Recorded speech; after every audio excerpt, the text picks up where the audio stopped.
कार्तिक मास अध्याय 6। जय श्री कृष्णा। राधे राधे। आप सभी का दिन शुभ हो। अब सुनिए आगे का अध्याय।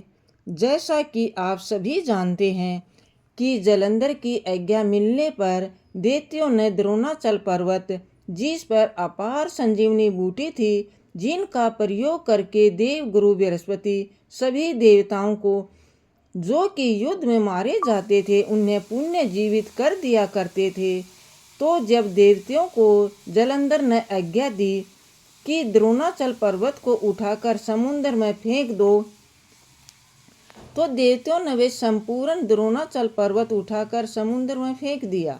इसके बाद देवगुरु बृहस्पति जी जब दोबारा युद्ध आरंभ हुआ तो एक बार फिर से संजीवनी बूटी लेने के लिए द्रोणाचल पर्वत पर गए, लेकिन वहां पर पर्वत नहीं था। तो देवताओं का संहार होते हुए देखकर देवगुरु बृहस्पति घबरा गए। व्याकुल होकर बृहस्पति देव ने देवताओं से कहा कि अब शीघ्र यहाँ से भागो, क्योंकि ये दैत्य जलंधर के अंश से उत्पन्न हुए हैं, इसलिए ये तुम्हारे मारने से अब नहीं मरेंगे। देवगुरु बृहस्पति जी की ये बात सुनकर सभी देवता घबरा गए और भयभीत होकर भागने लगे। जब समस्त देवता दसों दिशाओं में भागकर छिपने लगे, तब दैत्य राज जलंधर ने जीत के नगाड़े बजाते हुए अमरावती नगरी में प्रवेश किया। देवताओं के भाग जाने पर इंद्र की राजधानी अमरावती पूरी शुभ और निशुभ के अधिकार में सौंप कर जलंधर देवताओं का पीछा करने के लिए समेरु पर्वत की ओर चल दिए। देवराज इंद्र आदि सभी देवता दैत्य राज जलंधर की अपनी ओर आता हुआ देखकर भगवान विष्णु की स्तुति करने लगे। वे नतमस्तक होकर विनती भाव से बोले, मच्छ कच्छ आदि अनेक रूप धारण करके अपने भक्तों के दुखों को मिटाने वाले, हे सारी सृष्टि के पालनहार और संहार करने वाले, शंख चक्र गदा और पद्म को धारण करने वाले, हे प्रभु आपको बारंबार नमस्कार है। हे लक्ष्मी रमन, हे दैत्यों के नाश करने वाले, हे पीताम्बरधारी, हे शरणागतों के रक्षक आपको नमस्कार है। जलंधर नामक दैत्य से पीड़ित होकर हम देवताओं के समस्त समातप होने हरने लगे हैं। हम चंद्र सूर्य दो नेत्रों वाले आपको नमस्कार करते हैं। जो कोई भगवान की इस संकट नाशक स्तुति को पढ़ता है उसके समस्त संकट दूर हो जाते हैं। राजा पृथु भगवान देवताओं की स्तुति सुनकर और उनके महान दुखों को देखकर शीघ्रता से उठकर वहां गरुड़ पर सवार होकर जाने लगे। तब महालक्ष्मी जी ने पूछा कि हे प्रभु आप कहाँ जा रहे हैं? तब भगवान विष्णु ने उत्तर दिया कि तुम्हारे भाई जलंधर के भय से भयभीत तथा पीड़ित देवताओं की सहायता करने में जा रहा हूँ। प्रभु की ये बात सुनकर लक्ष्मी कहने लगी, भगवान मैं तो आपकी परम प्रिय हूँ, फिर आप मेरे भाई को कैसे मार सकते हैं? भगवान ने कहा, हे देवी, शंकर जी से उत्पन्न और ब्रह्मा जी के वचन के कारण हम जलंधर को कदापि नहीं मारेंगे। लक्ष्मी जी को इस प्रकार समझाकर शंख चक्र और खंडक लेकर भगवान विष्णु जलंधर से युद्ध करने के लिए युद्ध भूमि में पहुंच गए। उस समय बहुत से दैत्य गरुड़ के पंखों के वेग से ही मारे गए।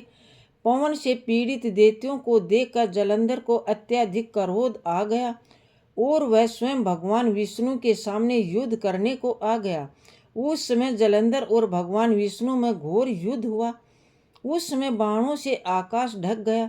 तब भगवान विष्णु ने जलंधर के रथ का ध्वज छत्र और बाण काट डाले और रथ के सभी घोड़ों को भी मार डाला।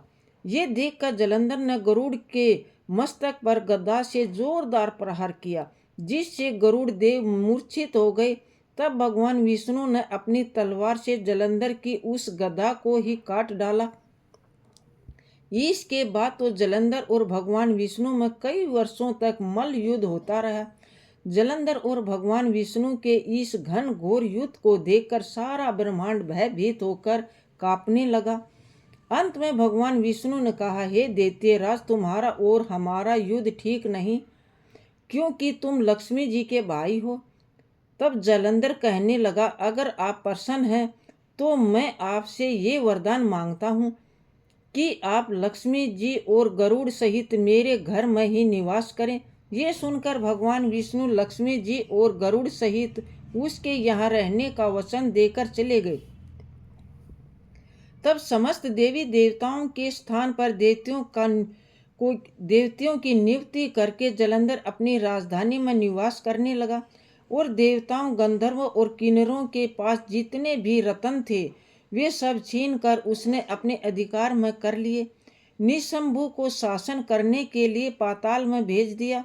वहां पहुंचकर निशंभु ने शेष आदि नागों को अपने वश में कर लिया।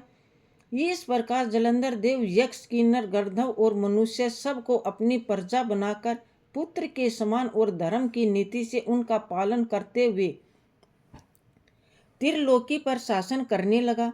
ये कथा सुनकर देव ऋषि नारद ने कहा, हे राजा पृथु, एक समय भगवान का दर्शन करने और जलंधर का वैभव देखने के लिए हम भी उनकी राजधानी में गए थे। जलंधर की राजधानी की यात्रा का वर्णन करते हुए देव ऋषि नारद ने कहा, नारायण नारायण। हे राजा पृथु, जलंधर ने वहां पहुंचने पर तो हमारा बहुत आदर सत्कार किया। ये भक्ति भाव और श्रद्धा से हमारा पूजन करके विनती करने लगा, कहने लगा, महाराज कहिए आप का आगमन किस अभिप्रिय से हुआ है और मेरे लिए क्या आज्ञा है। तब हमने उससे कहा कि दैत्यराज, मैं कैलाश पर्वत पर गया था। वहां शिवजी और पार्वती जी का वैभव देखकर मैं तो चकित रह गया। अब तीनों लोकों का भ्रमण करते हुए मैंने यहाँ आकर आग की समृद्धि देखी है। आपकी और शिवजी की समृद्धि और वैभव में किसी प्रकार की कोई अंतर मुझे नजर नहीं आ रहा। वैभव में किसी प्रकार का कोई अंतर मुझे नजर नहीं आता, परंतु हमारा वैभव स्त्री रहित है। कामदेव के शत्रु शरीर में भसन लेपन करने वाले वैरागी शिव के पास स्त्री रत्न के रूप में देवी पार्वती जी हैं। यद्यपि तुम्हारे पास भी अनेक सुंदर स्त्रियां हैं, परंतु उनमें से एक भी ऐसी नहीं जिनकी तुलना पार्वती जी से की जा सके। इसलिए तुम्हारा सुंदर स्त्री से रहित ये अधूरा वैभव देखकर यही निश्चित हुआ कि शिवजी के समान सारे ब्रह्मांड में किसी का वैभव नहीं है। उनके पास पार्वती के रूप में ऐसी अनुपम स्त्री है जिसको देखकर ब्रह्मा जी ने अनेक अप्सराओं की रचना की, परंतु एक भी पार्वती के समान नहीं बन सकी। नारद जी ने आगे राजा पृथु से कहा कि हे राजन, मैं तो केवल इतनी बात कहकर वहां से चला आया, परंतु पार्वती की अपूर्व सुंदरता की बात सुनकर जलंधर कामदेव के जबर से पीड़ित हो गया। दरअसल भगवान की इच्छा से ही देव ऋषि नारद जलंधर के पास ये सब कुछ कहने के लिए गए थे। देव ऋषि की बात सुनकर उसने उसी समय राहु को बुलाकर कहा कि तुम अभी कैलाश पर्वत पर जाकर शिव को हमारी आज्ञा सुनाओ। तुम शिव से कहना कि त्रिलोकी के राजा अति पराक्रमी जलंधर ने आज्ञा दी है कि तीन लोक के नाथ और सभी रत्नों के स्वामी जलंधर के होते हुए तुम संसारवासी और नरमुंडों की माला धारण करने वाले जटाजूटधारी अवधूत के पास पार्वती जैसी परम सुंदर स्त्री शोभा नहीं देती। तीनों लोकों का स्वामी होने के कारण सभी रत्नों पर मेरा अधिकार है, क्योंकि पार्वती स्त्री रूप में रत्न है, अतः वह मेरे पास ही सुशोभित हो सकती है। दैत्यराज जलंधर की आज्ञा पाकर राहु उसी समय चंद्रमा के समान उज्ज्वल कैलाश पर्वत पर जा पहुंचा और अपनी भयानक दृष्टि से संपूर्ण कैलाश पर्वत को काला कर दिया। तब भगवान शिव के द्वारपाल नंदी द्वारा शिवजी के सन्मुख उपस्थित किए जाने पर राहु ने दैत्यराज जलंधर की उपरोक्त आज्ञा सुना दी। राहु की ये बात सुनते ही भगवान शिव की दोनों भुकटियां कमान के समान गुस्से में तन गई। तब उनकी भौं से एक अत्य भयंकर पुरुष उत्पन्न हुआ, जो सिंह के समान मुंह वाला था। उसके लाल लाल अग्नि के समान विकराल नेत्र थे और उसके सारे शरीर पर बड़े बड़े बाल खड़े हुए थे उत्पन्न होते ही भयंकर मनुष्य विकराल मुख फैलाकर राहु को खा जाने के लिए आगे बढ़ा। अब तो राहु भयभीत होकर कहने लगा, हे देवताओं के देव महादेव, एक तो मैं ब्राह्मण हूँ, दूसरे दूत के रूप में यहाँ उपस्थित हुआ हूँ, इसलिए आप मुझे कृपा करके मुझे मत मारिए। राहु की ये बात सुनते ही भगवान शंकर ने उसे आकाश में फेंक दिया। तो वह भयंकर पुरुष शिव जी के पास आया और अत्यंत विनम्रता भाव से भगवान शिव से कहने लगा कि हे महादेव, मैं बहुत भूखा हूँ, कृपा मुझे कुछ खाने को दीजिए। तब शिव जी ने कहा, तुम अपने हाथ पैरों को खा जाओ। शिव जी की आज्ञा पाते ही वह विशाल काय मनुष्य अपने हाथ और पैरों सहित अपने सारे धड़ को खा गया। जब केवल मुंह ही शेष बचा तब भगवान शंकर ने प्रसन्न होकर उससे कहा कि तुमने मेरी आज्ञा का पालन किया है, इसलिए आज से तुम संसार में कीर्ति मुख के नाम से जाने जाओगे और आज से ही मैं तुम्हें अपना द्वारपाल नियुक्त करता हूँ। पहले पूजा तुम्हारी होगी, उसके बाद में हमारी होगी। तुम्हारी पूजा के बिना हमारी पूजा निष्फल ही रहेगी। उधर शिवजी के द्वारपाल आकाश में फेंका गया राहु बर्बर देश में जाकर गिर गया। राहु की ऐसी दिशा सुनकर जलंधर अत्यंत क्रोधित हुआ और शिवजी से लड़ने के लिए देवताओं की 1 करोड़ सेना लेकर अपने पुर से बाहर निकला। उसी समय उसके समान से एक आंख वाले दैत्य गुरु शुक्राचार्य और अंग भंग राहु को उसने आते हुए देखा। इसके अलावा और भी अनेक अपशगुन होते हुए, परंतु उसे देखकर वह रुका नहीं। वह अपार दैत्य सेना सारे आकाश में बादलों की तरह छा गई। जब देवताओं ने दैत्य राज जलंधर को अपार सेना सहित कैलाश पर्वत पर चढ़ाई करते देखा तो चुपचाप इसकी सूचना शिव जी को दे दी। समाचार पाते ही शिव जी ने विष्णु भगवान का स्मरण किया और भगवान विष्णु स्मरण करते ही उसके सामने उपस्थित हो गए। तब शिव जी ने भगवान विष्णु से कहा, हे नारायण, देवताओं को पीड़ा देने वाले हम महादेवता को आपने क्यों नहीं मारा? इतना ही नहीं, आप स्वयं श्री लक्ष्मी सहित उसके घर में विराजमान हो गए। आखिर इसका क्या कारण? तब भगवान विष्णु ने उत्तर दिया, हे महादेव, हम महादेवता आपके अंश से उत्पन्न हुआ है और लक्ष्मी जी का भाई है, इसी कारण हमने उसको नहीं मारा। अस्तु यह महादेवत्व आपके ही हाथ से मारा जाएगा। भगवान विष्णु की ये बात सुनकर शिव जी कहने लगे, ये तेजस्वी देवता तो हमसे भी ऐसे नहीं मारा जा सकेगा, इसलिए इसको मारने के लिए आप अपना तेज देने की कृपा कीजिए। शिव जी के ऐसे वचन सुनकर श्री हरि विष्णु भगवान सहित समस्त देवताओं ने अपना अपना तेज शिव जी को दे दिया। फिर शिव जी उस तेज को इकट्ठा करके ज्वाला माला, सुदर्शन चक्र और एक वज्र बनकर जलंधर से युद्ध करने के लिए तत्पर हुए। शिव जी के भूत गणों की सेना में समस्त देवता गण और सम्मिलित हो गए। उधर जलंधर अपनी सेना सहित कैलाश के पास पहुंच गया और इधर कीर्ति मुख और नंदी आदि समस्त गण और देवताओं की सेना भी युद्ध के मैदान में आ डटी। देवताओं और जलंधर की सेना में ऐसा घोर संग्राम हुआ कि समस्त भूमंडल कांपने लगा। युद्ध के मैदान में जितने दैत्य मारे जाते, दैत्य गुरु शुक्राचार्य उन्हें अपनी संजीवनी विद्या से जीवित कर देते। ये दृश्य देखकर भूत आदि गणों ने शिव जी के समीप जाकर उनसे संपूर्ण वारदात कह सुनाया। तब शिव जी ने कंदरा के समान मुख वाले महा भयंकर लाजजंघा नामक एक कन्या अपने मुख से उत्पन्न की और वह कन्या हुकार मारकर देवताओं को अपने मुख में डालते हुए श्री शुक्राचार्य जी को उठाकर आलोप हो गई। तब शिव गुण निर्भय होकर दैत्य सेना को बुरी तरह से मारने लगे। गुणों की इस मार से व्याकुल होकर दैत्य सेना भाग खड़ी हुई। दैत्य सेना को इस प्रकार भागते हुए देखकर जलंधर ने सेनापति शंभु, निशंभु और काल नेमी के आगे बढ़कर देव सेना पर प्रत्याक्रमण कर दिया।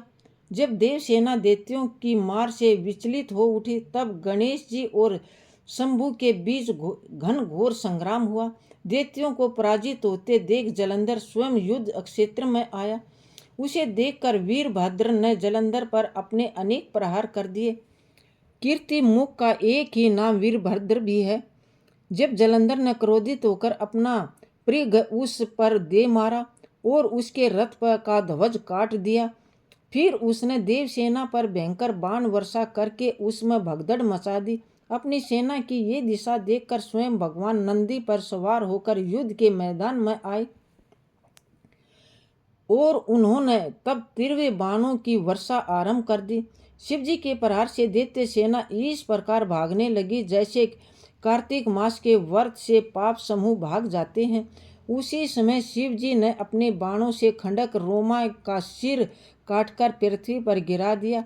इसके पश्चात जैसे ही जलंधर आगे बढ़ा, शिवजी ने उसके रथ को, घोड़ों को, सारथी को मार गिराया। तब जलंधर खड़क हाथ में लेकर पैदल ही शिवजी की ओर दौड़ा। शिवजी ने उसे क्षण में आगे बढ़कर एक मुक्का उसकी छाती में मारा, जिससे जलंधर अचेत हो गया। अब जब जलंधर ने देखा कि शिवजी तो अजय है, तो उसने गंधर्व माया रच डाली। गंधर्व और अप्सराएं युद्ध क्षेत्र में नृत्य और गायन करने लगी। शिवजी भी इस माया में फंसकर नाचने और गाने लगे। शिवजी को इस माया में फंसा देखकर जलंधर महादेव जी का रूप धारण करके देवी पार्वती के पास गया और उनका सुंदर रूप देखकर कायमत हो गया। पार्वती जी शिवजी को आया देखकर खड़ी हो गई, परंतु तुरंत ही उस राक्षसी माया को पहचान कर वहां से अंतर ध्यान हो गई। तब निराश होकर जलंधर पुण्य युद्ध क्षेत्र में आ गया। उधर जालंधर के चले जाने पर पार्वती जी ने जैसे ही भगवान विष्णु का स्मरण किया, वे तत्काल उपस्थित हो गए और उन्होंने जलंधर के शीघ्र मारे जाने का आश्वासन दिया। भगवान विष्णु अब विचार करने लगे कि जालंधर ने तो स्वयं ही अपनी मृत्यु का रास्ता बता दिया है। ये दुष्ट वृंदा के पतिव्रत धर्म के कारण मर ही नहीं रहा। इसलिए देवताओं और अपने भक्तों की रक्षा करने के लिए हमको ही वृंदा को धर्म से डिगाने का और घोर पाप कर्म करना पड़ेगा, क्योंकि ऐसा किए बिना ये दुष्ट नहीं मरेगा। इतनी ही देर में शिवजी की राक्षसी माया से मुक्त हो गए और जलंधर को आया देखकर उस पर बाण की वर्षा करने लगे। उसके बाद जो कुछ भी हुआ उसका वृत्तांत आप आने वाले अध्याय में सुनिएगा। मिलते हैं फिर अगले अध्याय के साथ। तब तक की जय श्री हरि विष्णु, जय श्री कृष्णा, राधे राधे। आपको ये इस अध्याय की कथा आपको अच्छी लगी हो तो कमेंट में ज़रूर बताइए, और अच्छा लगे तो चैनल पर पहली बार आई हूँ तो चैनल को सब्सक्राइब करें, लाइक करें और दोस्तों के साथ शेयर करें, और कमेंट बॉक्स में जय श्री हरि विष्णु अवश्य लिखें। जय श्री कृष्णा, राधे राधे दोस्तों, धन्यवाद।